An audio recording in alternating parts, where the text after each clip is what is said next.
This is Behind the Headlines, with behind-the-scenes analysis on issues affecting Pennsylvanians, sponsored by the Susquehanna Valley Center for Public Policy. Now, here's your host. Welcome back to this segment of Behind the Headlines.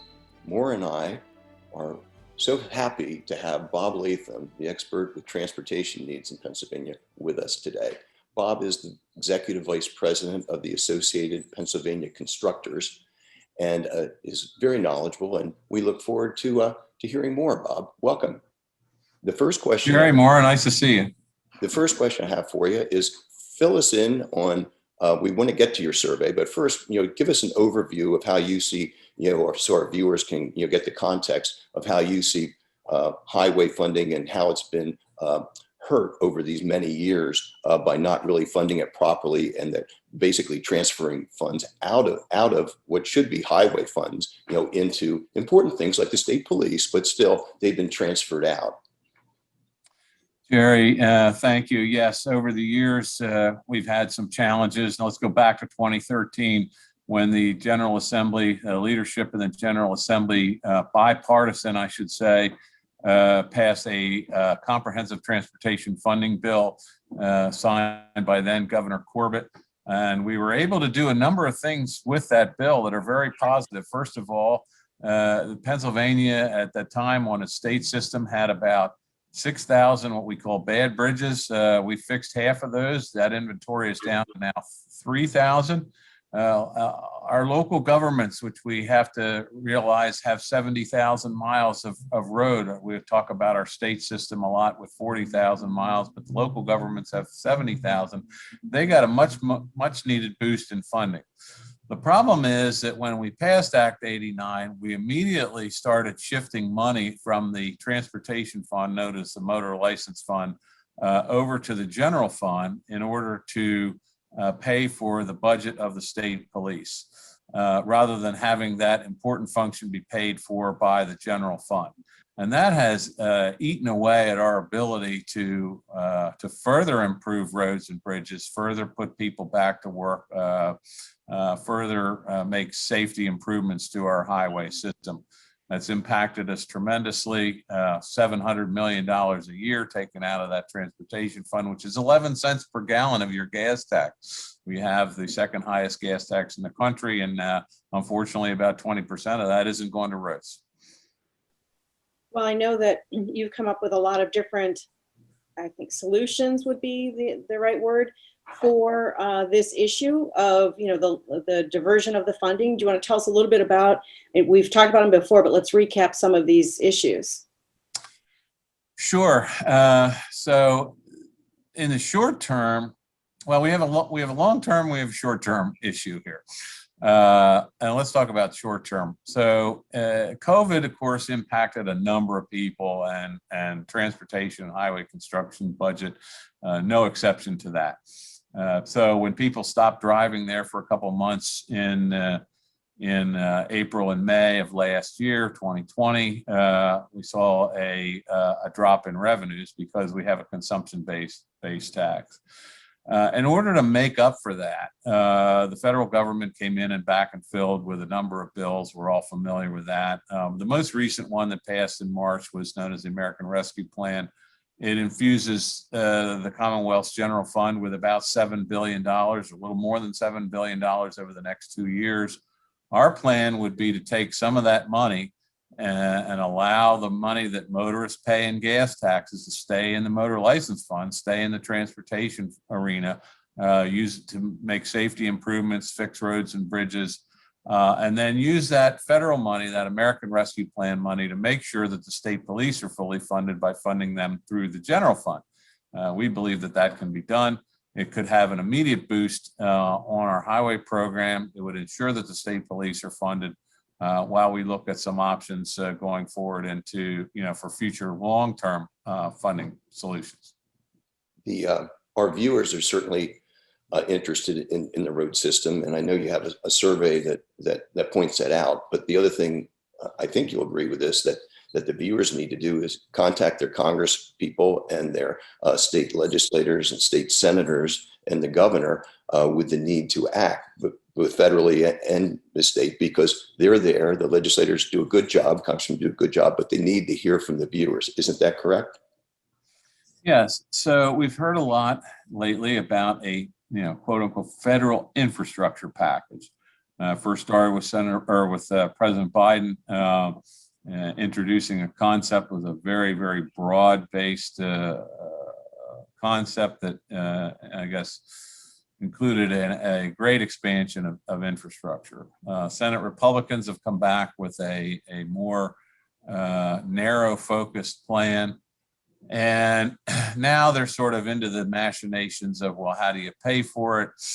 There's a tax policy involved. It's not just a user fee concept.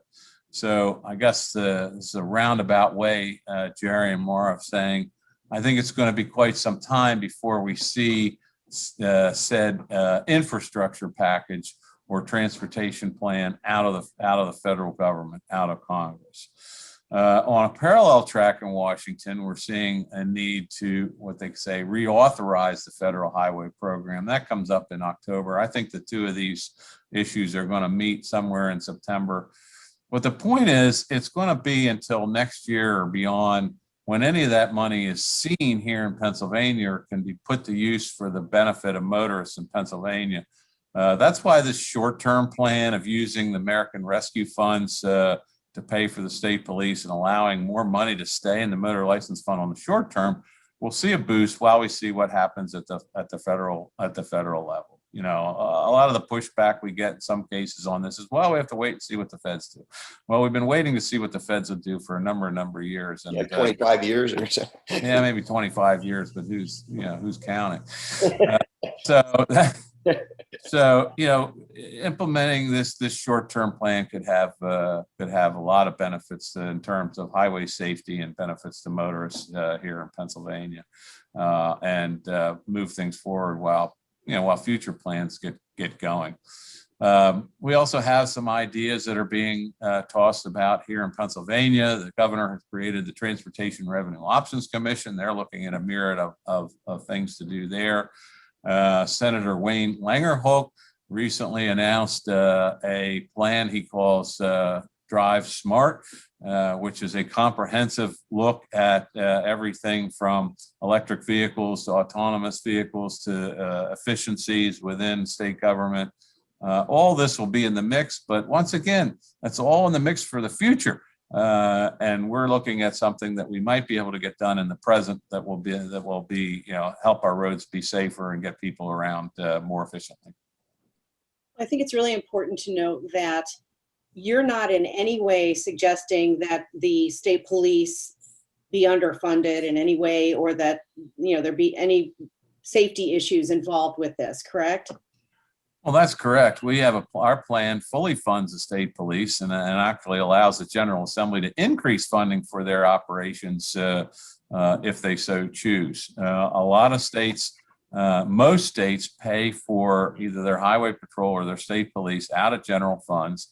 We're a little bit unique with our state police in that they are not, just the state highway patrol like a number of states are. They are full service law enforcement agency and perform tremendous functions for us. And again, what we're proposing here will make sure that they are fully funded while freeing up, a lot of money for road improvements at the same time.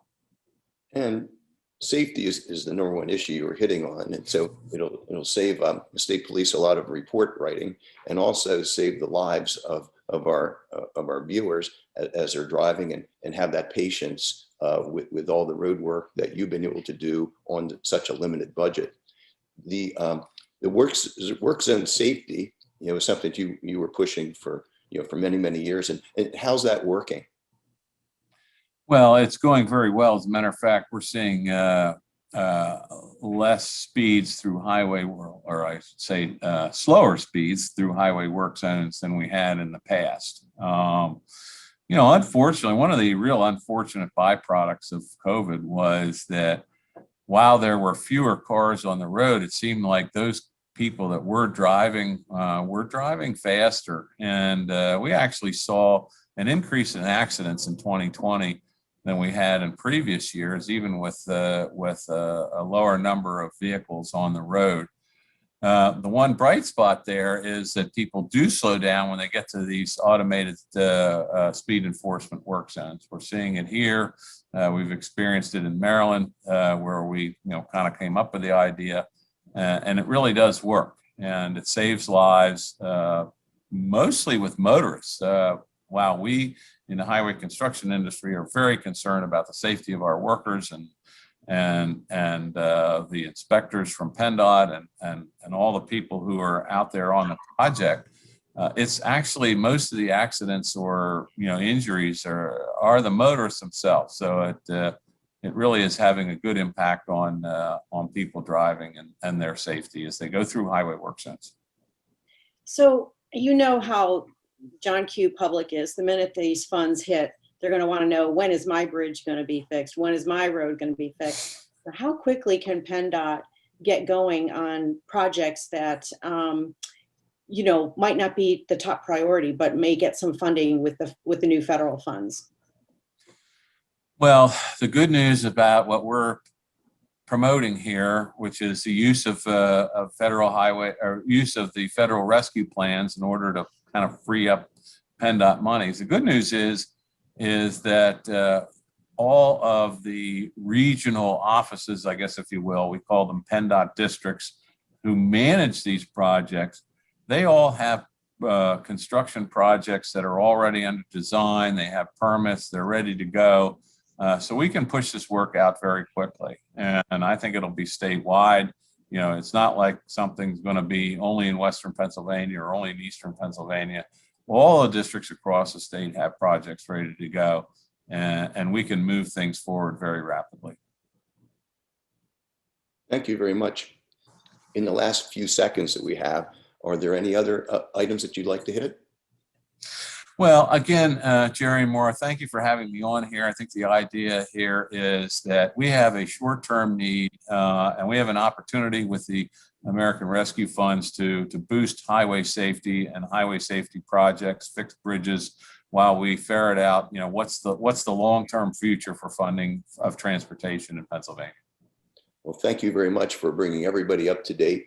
It's very informative, and we'll look forward to seeing all of you in our next edition of Behind the Headlines.